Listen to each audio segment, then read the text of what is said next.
এ কি মা, কালকের ডাল আর এক মুঠো পান্তা, এ কটা ভাত খাবো নাকি? খাবার সামনে নিয়ে খাবারের নিন্দে করতে নেই মা, এগুলোই খেয়ে নি। তোর বাবা তো একটা দোকান দিয়েছে, দেখবি এক সময় আমাদের সমস্ত দুঃখ কষ্ট কেটে যাবে। ভালো লাগে না, রোজ রোজ হয় দুবেলা পান্তা খাও, না হলে কচু খাও। আমারও তো ইচ্ছে হয় একটু মাছ মাংস খেতে। সব সময় তো খাই খাই আসে কোথা থেকে তোর? এখন তো দুবেলা খাবার খেতে পাচ্ছিস, কদিন আগে তো সেটাও জুটতো না। মুখ বুজে খেয়ে নে। আহা গিন্নি, মেয়েটাকে এভাবে কেন বকছো? ও ছোট মানুষ, ওর তো কোনো দোষ নেই। দোষ তো আমার।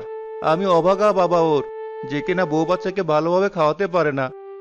বাবা, তুমি দুঃখ করো না, আমি আর কখনো খাবারের জন্য বায়না করবো না। যখন যেটা খেতে দিবে আমি সেটাই খাবো। বউ, তুমি কটা মুখে দাও, এভাবে সামনে বসে আছো কেন?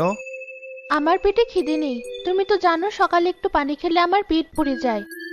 হ্যাঁ, সেটা তো খুব ভালো করেই জানি। এই সংসারে এসে তুমি কত কিছু ত্যাগ করলে। তোমার মতো একটা সংসারে বউ পেয়ে আমি নিজেকে খুব ভাগ্যবান মনে করি। সেসব কথা বাদ দাও, দোকানটার কি অবস্থা? বেচাকেনা কি বেড়েছে? এখন তো একটু দেখছি ভালো, আস্তে আস্তে হবে। সবে নতুন দোকান দিলাম, সময় তো একটু লাগবেই।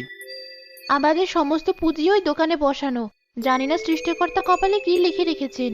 তবে যাই হোক, আমাদের সাথে মন্দ যেন না হয়।